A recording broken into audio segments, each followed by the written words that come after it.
All right, we have another reviewing random magic cards. Here we have some wolves. It's a 5 drop vanilla wolves with a 4/5, but literally nothing else going on. Just not good.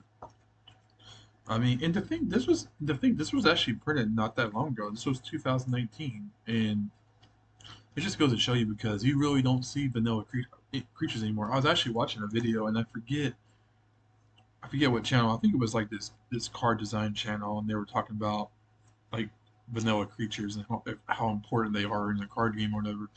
And they brought up some facts that that Magic has not actually printed a just a normal vanilla creature in a few years. I think the last one, or at least mono-colored ones. I think the last one was in like the Brothers War or something. But yeah, they're just very rare these days, and they used to be all over the place.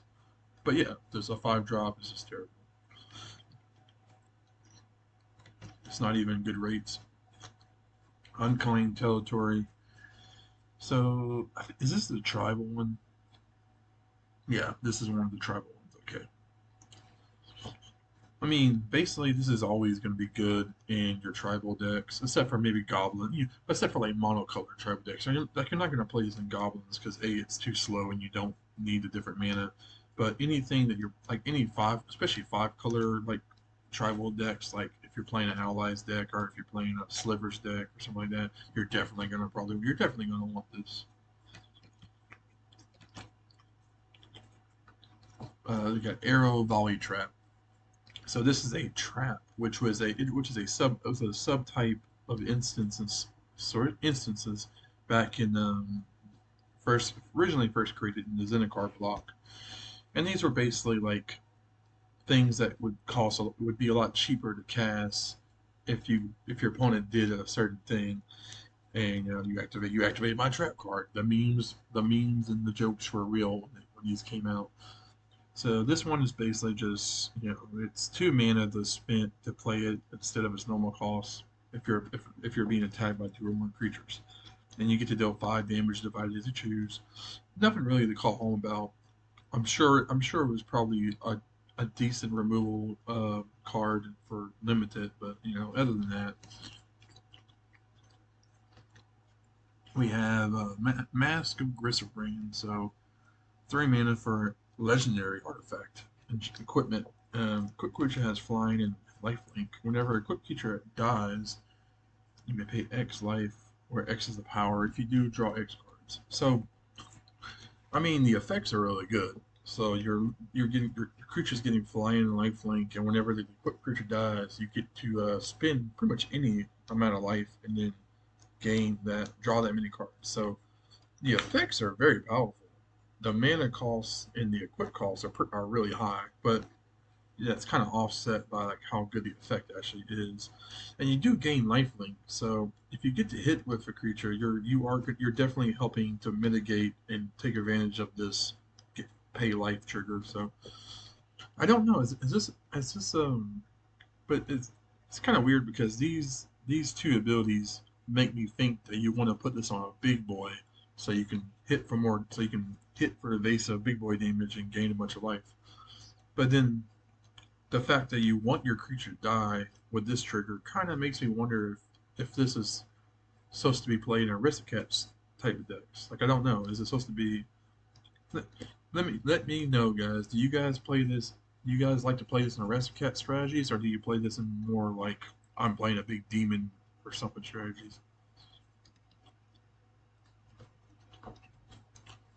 Coin of Greed. Whenever any player plays a land, that player draws a card. So this has got to be expensive. Yep, like $15. Very interesting symmetrical effect. Obviously commander is crazy. People are always playing lands at commander. People are always accelerating, ramping up. Yeah, this is crazy. I'm sure it's he's playing group hunters. Is it singlet? So basically, just one of the singlets. We all know what the singlets do. They just help you fix your colors when you're in 2 color combinations. They count as artifacts, and they're mana rocks basically. Planes. It's a planes. Not even that great of a artwork. Merfolk looter. This is a very classic card. Can we see some different artwork for it? Yeah, let's go with this older one. But yeah, it's just a very classic creature. Uh, Tap, just draws a card, discards a card. Looting. That's where the kind of the mechanic looting comes from. Is this card? Blastfire Bolt. It is 6 mana for a instant that does 5 damage to a creature. Destroy all equipment attached to that creature. So 6 mana is a lot for this. This is the equipment thing is cool, but this is just like a limited removal spell that you're probably that you're not picking very highly. It's gonna probably wield a couple times before you actually pick it up. All right, Second Frog. Second Frog is pretty damn new, and it's pretty damn good. I actually got to play it in the draft, and it's pretty damn good. This card really feels like. Let's get the retro going on. So I don't know. I'm assuming it's on purpose because the effects, the kind of way it looks. This feels so much. Just yeah. Now that I think about it, this has to be playing tribute to Psychotog from way back in the day. Even the name Tog Frog, I literally put that together. I mean, I've known that this card has very similar mechanics and like what it does, but I didn't know I just realized the naming scheme and stuff. But anyway, um, yeah, Psychic Frog basically just does a lot of work. Draws you cards, gets bigger, uses puts cards in your graveyard, and you can exile cards to do other things. I mean, just a very good graveyard hand-based resource engine.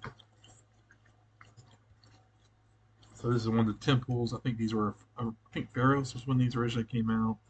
They're just a cycle of lands that come into play tapped and let you scry. They used to be, they used to be solid. I think nowadays, now that we have the, what's the other mechanic called? The graveyard one. Dang, I can't think. Savale. Now that we have Savale lands, these Savale lands are just better than these. So I don't know how often these make the cut in commander decks because there's so many different 2-color lands that come and play tapped. I mean, I feel like there's just better ones. So we have Elite Scaleguard is 5 mana for a soldier. He bolsters 2 whenever creature controller 1 attacks. Yeah, not really nothing impressive going on. Just a cool art. I mean, badass art. Lone Wolf. Oh, I remember this. I think I had one of these from. I think it was maybe 8th edition. Where's the artwork for the one I had? Oh, this is the one I had. Yeah, this is the artwork. I think I had when I was a kid. I had a foil of this, and it was just the coolest looking card, man. Um, you may have this must be a picture of a foil too because it's 8th edition and it's black border. Um, you may have it's crazy how the picture doesn't look full at all though. You may have Lone Wolf deal its combat damage. So yeah, basically even if he gets blocked, he still does 2 damage. Not really a great card. I mean, if he gets blocked, I mean I guess it's good and limited. You gets blocked and you can like pump it up with like a giant growth effect and then you literally get to kill a creature that your opponent didn't think was going to die to it, and you get to push through with some damage. So that's interesting. Now, I'm assuming that's how it works. I'm assuming that you still deal damage to the creature while also dealing damage to the player as if it was a blocked, but I could be wrong on how that works. Headless specter. I don't know if I've ever seen this one. Part of a long line of the specter kind of. There's a lot of specters in the game, and they're usually 3 mana 2/2s with flying that are mono black, and they always have some kind of ability. They always have an ability that basically triggers when you deal damage to your opponent, and it's usually built around discarding cards at your opponent's hand. This one is a flyer. It has Hellbent. Whenever he deals damage to a player, if you have no cards in hand, that player discards a card at random. So why? This don't even seem good. Like, is this? I don't. This doesn't seem good to me. Yeah, it's random, but you have to literally have the cards in hand. Because like, when was the last time his I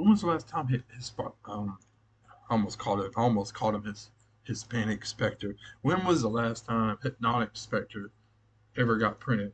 Like in when was the last time that was standard legal? It has to have been a 10th edition. Was it 10th edition? It's been a minute, but it makes me wonder why don't they print Hypnotic Spectre anymore? Is he considered too good? Like if they printed Hypnotic Spectre today, would it still be a rare? I don't even think it would be a rare. I think it would be uncommon. And would it be even any good? I'm just trying to figure out like yeah, I don't know. Like this card feels so unnecessarily weak. Like it seems like they were trying to make a really safe Spectre, but Hypnotic Spectre himself feels kind of safe by today's standards. Furnace of Wrath, another very classic card. Another card that I remember opening back in the day, I think with 8th edition. I remember opening a lot of 8th edition. Or 8th edition was very plentiful when I started playing, so I had a lot of cards in that set. I mean, it's basically just the classic enchantment that doubles the damage your red sources do. This we've seen this effect a lot in the more recent years. Yeah, this will be the last card. Each player shuffles their hand and graveyards into their library, then draw 7 cards. Sorry, flashback 3. So yeah, it's a wheel. It's a blue wheel that has flashback. Seems pretty good. Oh well, I mean it's more than a wheel. It's actually like it's like the better version of a wheel effect, I guess, because you get to put your hand in graveyards.